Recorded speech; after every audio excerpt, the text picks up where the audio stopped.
Hi everyone, it's Tim Topham here from topmusic.co, and I'm delighted to have Paul and Gillian from Piano Teaching Success here at Piano Pivot Live 2020 in order to record some fantastic interviews with our speakers and give you a bit of a backstage pass. And if you really want to immerse yourself in what Piano Pivot is really like, and if you enjoy this interview, then make sure you grab one of our virtual tickets. The virtual tickets are fully edited professional recordings of our speakers actually on stage doing their thing, live teaching, keynote workshops. And if you want to grab that, head to pianopivotlive.com/virtual. I'll see you there. Did you know you can keep up to date with everything that's happening at Piano Teaching Success by joining the Piano Teaching Success Facebook group? Do that now. Just search Piano Teaching Success on Facebook.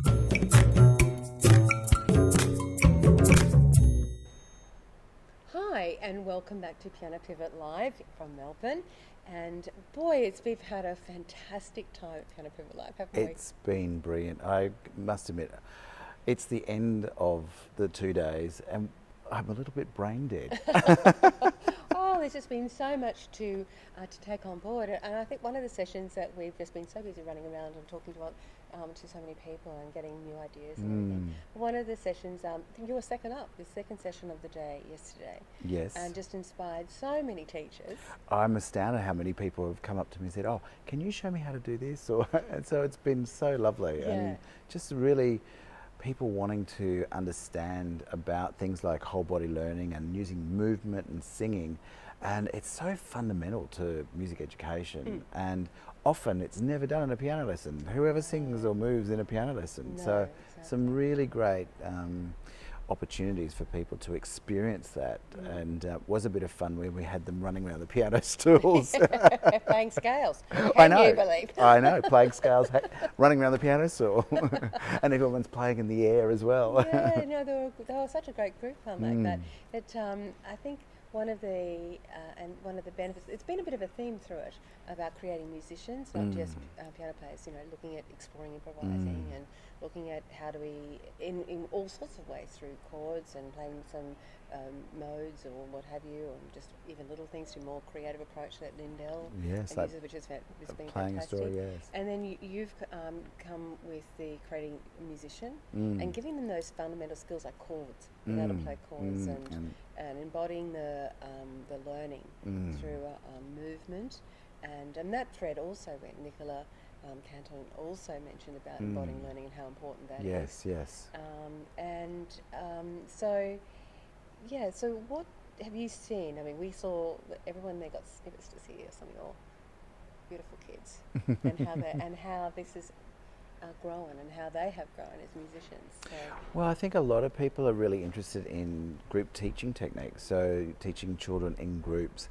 And that's what we do. You know, you and I have been doing that for a very long time. 26 years at Forte, Forte School of Music, and we specialise in group teaching techniques. And a lot of people are really interested in the strategies behind them and having a really wonderful curriculum behind it, which is based on wonderful educators like Orphan Delcros and Kadai, really means that you've got such a strong curriculum. And that's what we have at Forte, and that's why we get the results that we get.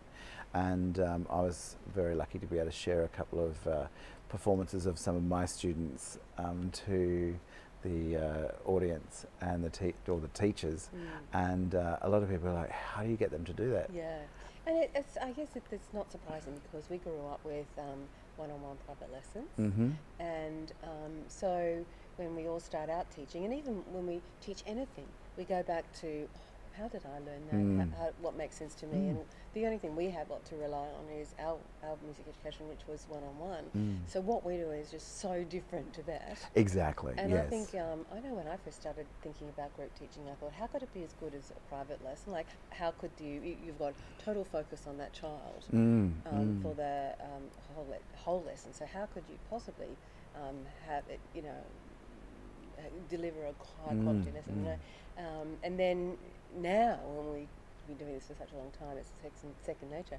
Now you think, how could you go teach this privately? Because you can't do all this other stuff. I know. Well, I even had two of my kids for my grade 2 class and my grade 3 class this year, who got into state sport teams, and they had to go to private lessons, and they came back to class about a month before the exam, and they were behind the rest of the class. And that's just in a 3-month period. Yeah. And that's at grade 2 and grade 3 standards. So that's quite significant, just in a 3-month period. Yeah.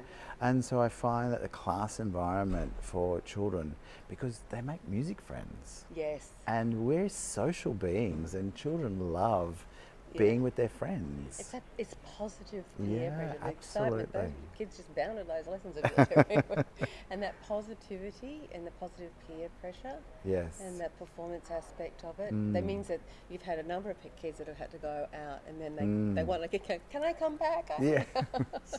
Yes. And often, they come because something's changed in their routine, and then 3 months later their mum's gone, actually, we're going to make that time work. Yeah, exactly.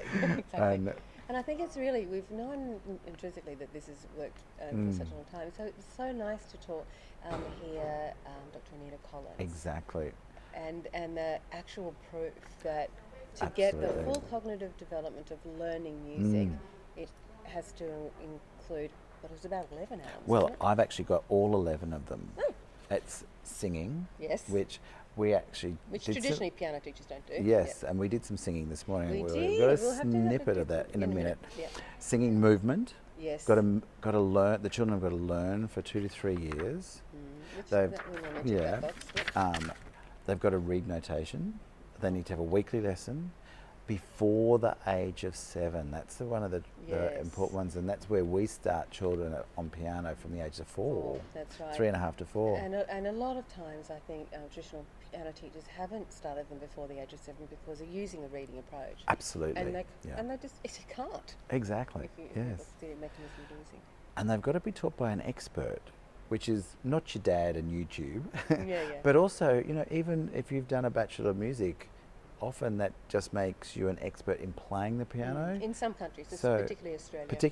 Particularly Australia, it's an expert in playing the instrument, not teaching the instrument. So an expert is more of an expert in pedagogy, so some training for teaching. And then, of course, it's great to be in the inner circle. Absolutely, yes, and being in these sorts of events like Piano Pivot Live. And of course the virtual ticket that you can get. And also it's got to be a weekly lesson we talked about, and it has to have some ensemble experience. So obviously in a one-on-one experience, that's very hard to do. And then of course performance. And as Condoleezza Rice, when I went to see her speak at the California Music Teachers Association conference, she says performance is performance. It doesn't matter whether you're on a concert stage or walking into a boardroom. So it really transfers over into other areas. It does, and I think most teachers do hold a recital, one or more times a year. Yes. One of the things I love about the classes is that they're getting up every 2 weeks or so. I know. And that frequency of performance in front of a very small positive group is also really, I think that's where they get some confidence, because you look at Bastian and what he's gone on to do on stage, and you look at those kids and how do they, so many of them do perform, and they love it. And it's just natural. Yes, because they've been doing it since they're 3 or 4 years old. Yeah. Well, talking about performance, we might finish our session this afternoon with watching all of the teachers singing this morning. We did a canon. I taught them all a canon. It was a warm-up. As a warm-up this morning, so we They thought did a nice job. They did a beautiful job, so we thought we'd share that with you as a finish to our last Piano Pivot Live. So bye-bye everyone.